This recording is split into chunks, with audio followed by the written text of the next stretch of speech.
Hey, what's up, everybody? Welcome to my channel. My name is Paul, the Canadian Snowman, here once again with some more geography. Now we're on to the country Sao Tome and Principe. I know 100% got that wrong, but I apologize. But we're about to start your awesome country. Hope it's pretty awesome. It's got to be right. But anyways, yeah, no clue. Pretty sure it's in Africa because the colors. But anyways, please hit that like and subscribe button below, please, and thank you. And yeah, let's jump right into it. Do-do-do.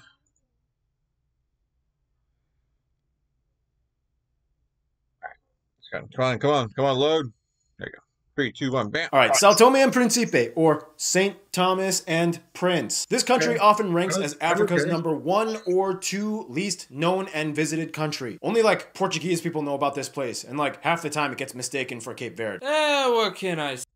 Yeah, I can definitely tell the more popular country just basically on the views when I do the country, So obviously, I don't feel so bad when I didn't really don't know anything about this country because like I don't think a whole lot of other people do either. Let me know in the comments below if you were totally unaware of anything about this country. Let me know, and also let me know in the comments if you live there or have been there. That'd be very awesome to see how many people are from that country or have been there or watching this. But anyways, yeah. Portuguese people know about this place, and like half the time it gets mistaken for Cape Verde. What can I say? I'm kind of sexy. Yeah, you guys do have some good looking people, not gonna lie. But anyway, Sao Tome and Principe, let's do this.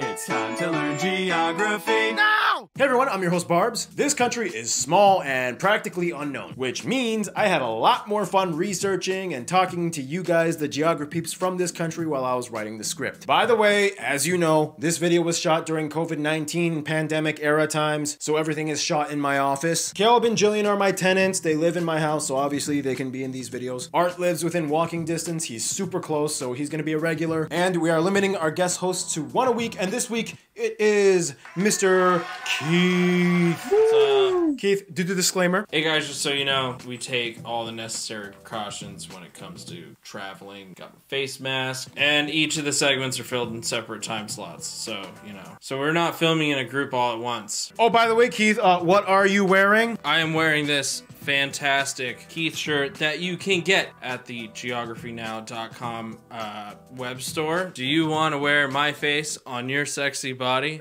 Well, go ahead. Who wouldn't want that? Thanks, Keith. All right, in the meantime, let's find this country on the globe, shall we?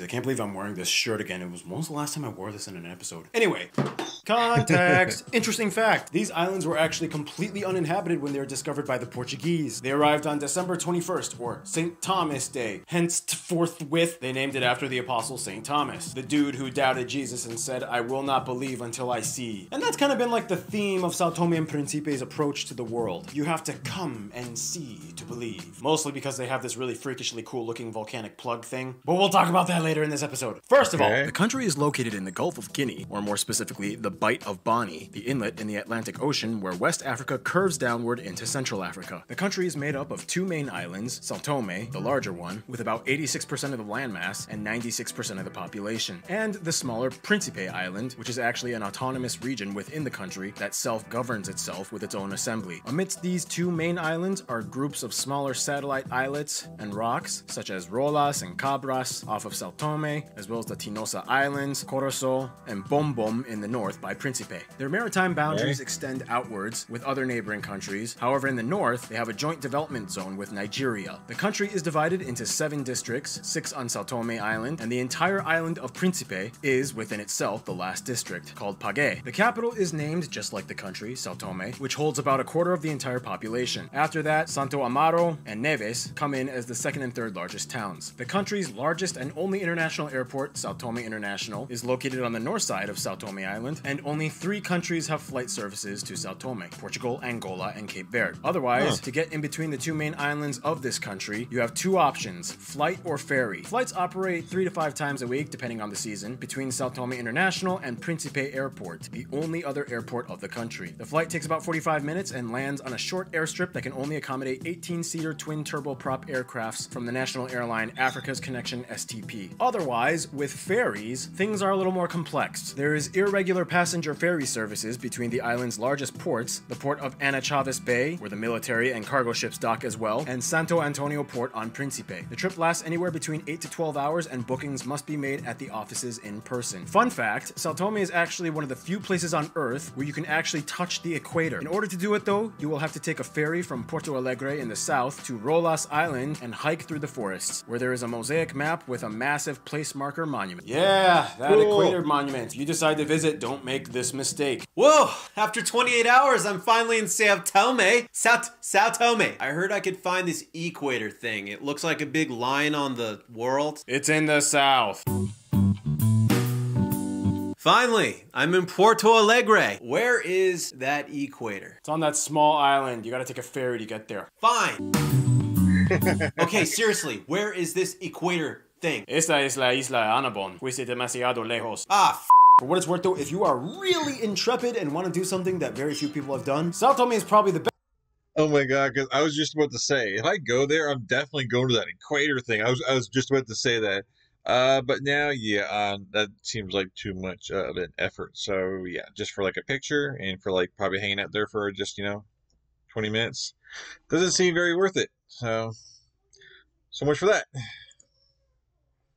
Best place to depart if you want to try and get to the Null Island Buoy, a single lone buoy that sits in international waters, marking the coordinates of where the prime meridian meets the equator, or in short, 0 degrees longitude and latitude, or the center of the earth. Well, actually, that's inaccurate. There is no center of the earth unless we're talking about the spherical center, and furthermore... Yeah, shut the up, nerd. In any case, if you decide to visit, here are some of the top spots you should probably check out: San Sebastian Fort, the National Museum, the Santa Catarina Tunnel, the Cacao Culture Center, Claudio Corallo Chocolate Plantation, the Old Market, the Almada Negrerios Museum House, Bom Bom Island Resort, Club Santana, Boca do Inferno. And one thing you'll see all over are these historical massive plantation estates known as rosas, or rosas. Sometimes in Portuguese the R makes an H sound. I don't know why you guys do that. Many of them are either in ruins or repurposed for homes and businesses. On Príncipe Island is kind of where that eclipse happened, and then that dude proved the theory of relativity in 1919. So yeah, Einstein's theory wouldn't mean jack squat if it wasn't for Sao Tome. Moving on.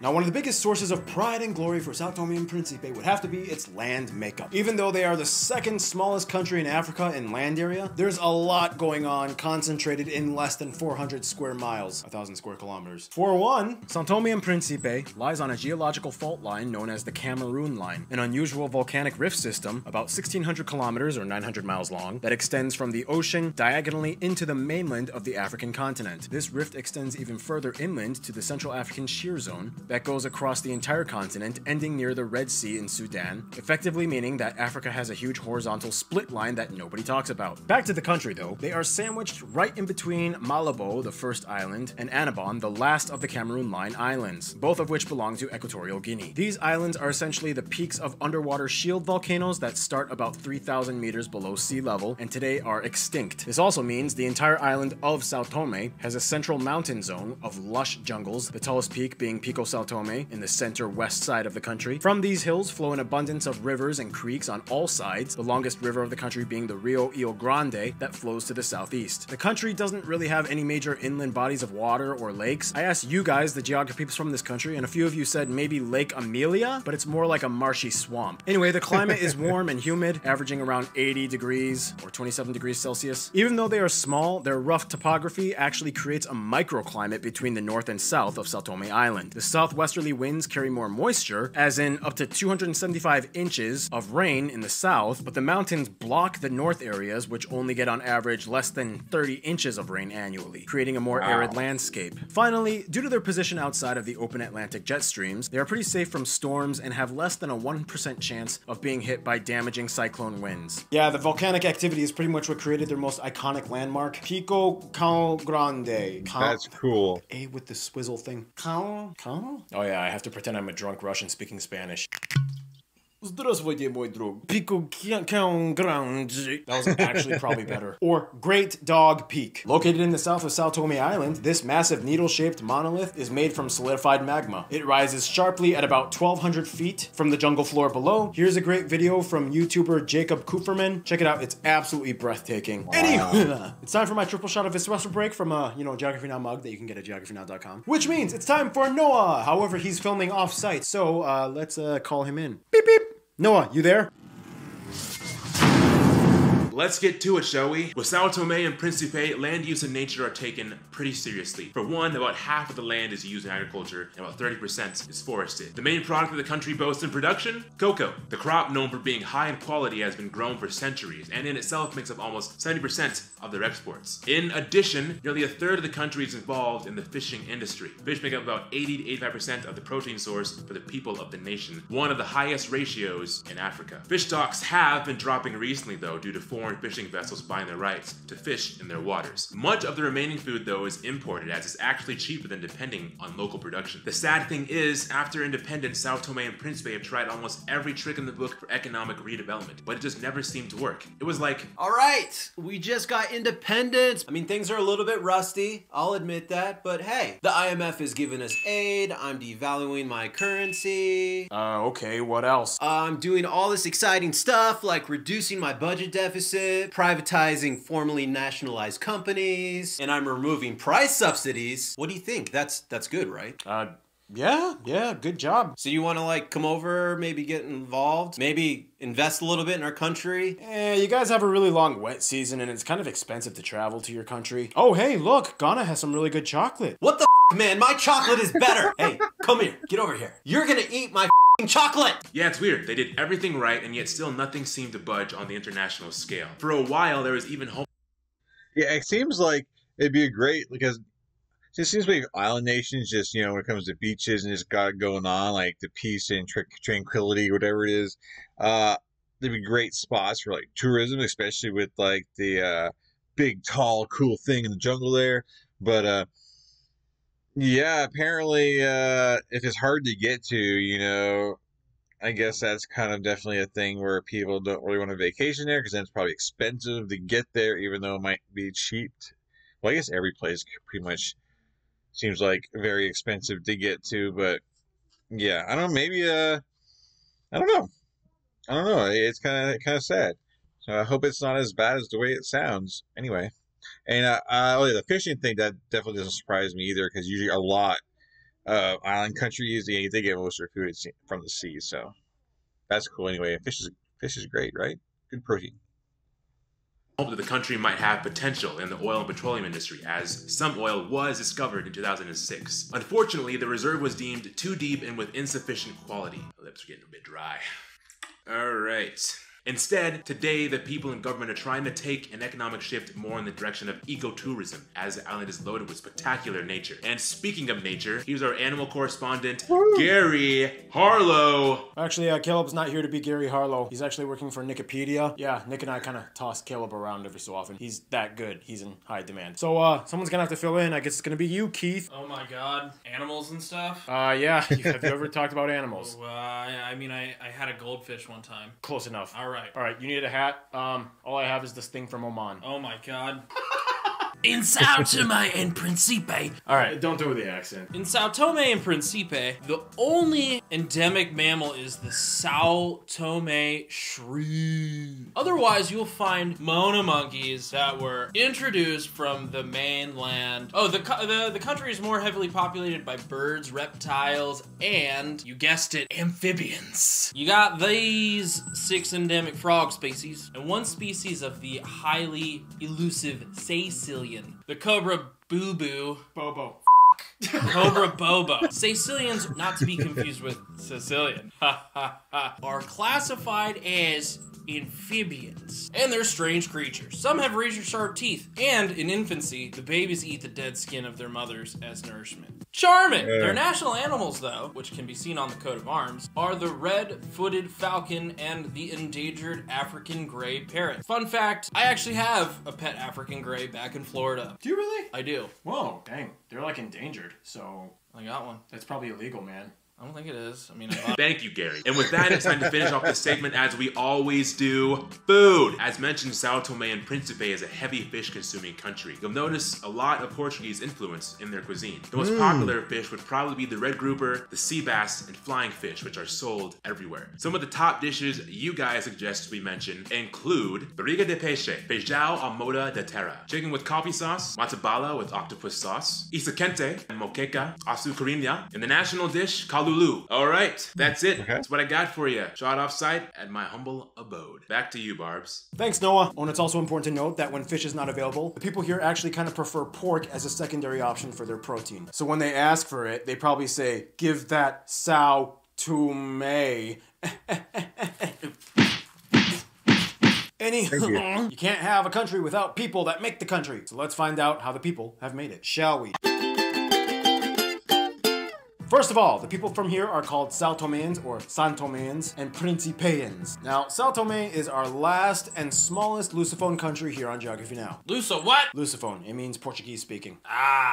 Anyway, the country has about 212,000 people and is the second smallest African country in population after Seychelles, and about half the population is under 15 years old. It's hard to get exact numbers as most people just identify as Santomeans without specifying too much in their background, but generally it's estimated that somewhere around 70% of the country are African black, and the next largest group are mestizo, or mixed race, mostly with black and European, sometimes called bobo, at around 29%. The remaining 1% or so are mostly Europeans, mostly Portuguese, and a few Asians mixed in as well, although keep in mind many of these people might be investors that have residency but do not live full-time in the country. The country uses the dobra as their currency, they use the type C and F plug outlets, and they drive on the right side of the road. Now, as mentioned, Sao Tome speaks Portuguese, however they do have their own distinct creoles. Furthermore, if you don't speak Portuguese, you actually might be able to get by with French. It's taught in schools and they do a lot of business with the neighboring French-speaking countries of Africa. Now, if you ask a Santomean what they are, most of them will probably just say they are Santomean, and they really don't think twice about any further classification. But technically, Santomeans are all descended from 7 different types of people groups. The country started out primarily Angolares, or slaves that were brought over from Angola. And eventually, the Angolares were freed, and then they and their children were called foros, or freed men in Portuguese. In the midst of all this, the Luso-Africans, or mixed-race biracial inhabitants between the Portuguese and Africans, were around and had the privilege of being born into freedom and often held positions in running the country. After slavery was abolished, the Portuguese brought in the serviçais, or the contract laborers, that were brought over from Angola, Mozambique, and Cape Verde, that were only supposed to live temporarily, but some ended up staying, and the children of the serviçais were called the Tongas. Some of the serviçais from Angola created their own community, known as the New Angolares, not to be confused with the original Angolares that were brought over centuries prior during slavery years. They have their own distinct dialect and customs. And finally, that means the last group are Europeans, mostly Portuguese, and Asians, mostly Macanese Chinese. Today, though, nobody uses those words. The only words they use are foros for Santomeans and Monco for Principeans. There's that town in the south, São João dos Angolares, where the Angolar people live, but they only make up like 3% of the population. But otherwise, it's basically, everybody's basically foro or Monco. Anyway, faith-wise, about 55% of the country adheres to Catholicism, and the next largest groups are mostly Protestant-based Christian denominations. And finally, they are a conscription country. Military service can begin as early as age 17. The thing though is, with Sao Tome and Principe, you get a lot of like African folklore and tradition fused in with Portuguese influence. And to further explain, usually Hannah comes in, but she was in the last episode. So we need someone to substitute, which means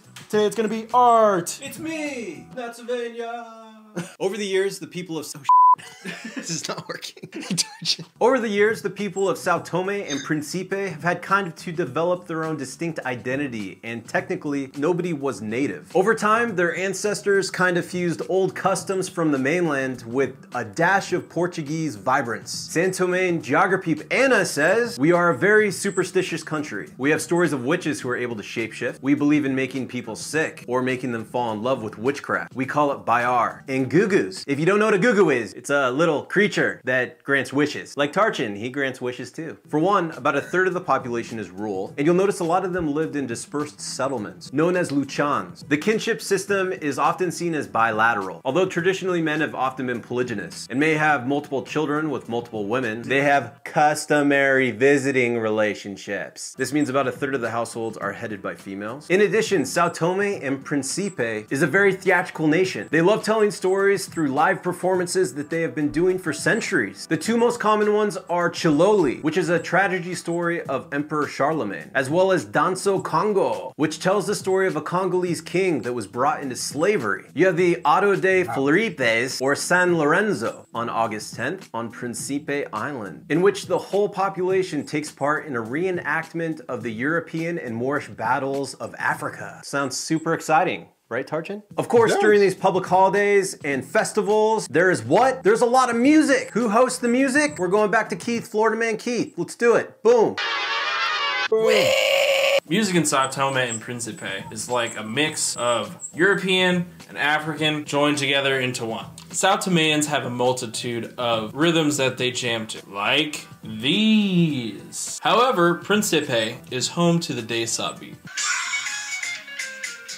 I can understand why people listen to it. It is said that Polish. It is said that the Polish dance to African rhythms in the middle of the night to help them sleep. It is said that Portuguese ballroom dancing may have influenced the development of these styles. And then we have some other styles like these. Things I don't know how to pronounce, but Kizomba is like super popular, I guess. In fact, Kuduro in Kizomba, which originated originally in Angola, is an offshoot of Zouk music and widely adored here. I'll just keep that. Alright. It is widely spread amongst the Palo or Portuguese-speaking African countries. They love this stuff. It's all over the place. Many will say that the godfathers of Sao Tomean music, though, would have to be the band Leoninos, founded in 1959. The music was even banned from Portuguese radio as their songs criticized colonialism. And finally, another popular native genre, Bulawae. It's an upbeat tone. It's got some good grooves, you know. Good songs to dance to, some jams. Thank you, Keith. How would you like to leave this segment? I don't know, maybe my head should explode or something. I don't know, you know, that'd be kind of... So now it is time for the briefly condensed history segment. In the quickest way I can condense it. These guys basically discovered the islands in 1469. The first settlement was established. Principe gets its first settlement. Slave trade begins. The legend of the Angolares slave ship shipwreck. Portuguese convicts are sent to the island and encouraged to intermarry with slaves. Royal Charter allows mixed race Santomans to hold government positions. The Maroon slave rebellions. Weird time when they were raided by the French pirates. The Dutch came in and took over for like 7 years. Slavery abolished, but Portugal still used a weird forced contract payment labor system. Movement for liberation of Sao Tome and Principe was established. Batepa massacre. Independence from Portugal. Democratic reforms in 1990 led to fair, free elections. Outside investors considered development, but the process is still in progress. And here we are today. Some of the top famous people you guys, the Sao Tome and geography suggested we mention in this episode include King Amador, Alda Espirito Santos, Quetzin Fernandez, Manuel Pinto da Costa, Carlo Mendes, Pascual Viegas, Almara Negrerios, Viana da Mota, Palema, Camilo Domingos, Saldeos Lima, Juca, João Carlos. Yeah, small island, but they got some people that have made strides across the world, kind of. And speaking of the way how they interact with the world, that brings us to the last segment. Sao Tome and Principe is small but never alone. They're kind of like the little brother that tags along for all the family events, and they're like at the very end of the family pictures. They keep tight with their fellow Lusophone countries, but those aren't the only countries that interact with them. For one, their mainland Francophone neighbors, Gabon, Cameroon, and the Republic of Congo, are some of the biggest business partners. Gabon is also one of the only few countries with direct flights to Sao Tome. This is also partially why French is the second language of Sao Tome and Principe, as it is commonly used for interaction with countries like these. India was one of their first friends since independence and puts a lot of money invested in their development of technology and agriculture sectors, and cooperation has been pretty good since the beginning. They used to have diplomatic relations with Taiwan, but in 2013 they dropped and switched it up to the People's Republic of China, whom now has invested heavily in certain infrastructure projects. Otherwise, back to the Lusophones, Brazil is like the big I mean, I understand that. They wanted this money. Like, sure, yeah, we can let's forget about Taiwan. Yeah, you guys, you know, You guys are much better, and yeah, I know you guys, are kind of connected with Taiwan, but never mind. We'll just take your money. So they are getting investments in their country, and it's not like no one's getting investing in it. They just need, I guess, more investment. I guess directed towards like tourism. I guess right.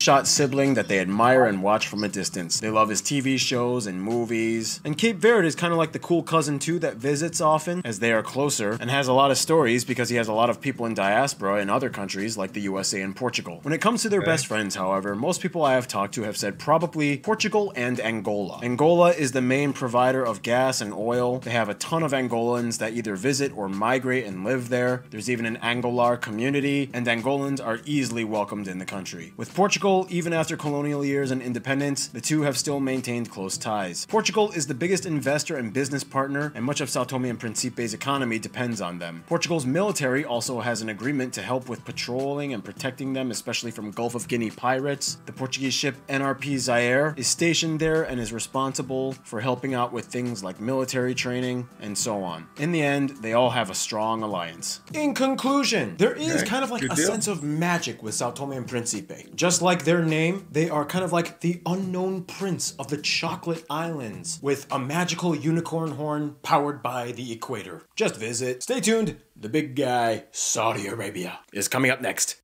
Saudi Arabia's next. Well, there you go, guys. Sao Tome and Principe. There you go. Woo! Yeah, definitely let me know what you suggest to do there for those who will go visit.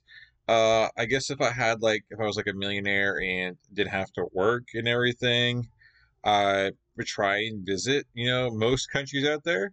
But that's not the case. So most likely I will not be coming there to visit, but definitely let us know in the comments below, things you guys enjoy doing and stuff, the cool stuff to do in the comments, for those who are interested to go in there for vacation and stuff. I hope that, you guys get a bunch of investments and going into, I guess, condos and hotels and just that kind of tourism kind of stuff, you know what I'm saying. But anyways, guys, please hit the like and subscribe button below. I'd really appreciate it. And I will catch you guys in future videos. Woo! Peace. See you guys later. I am out of here.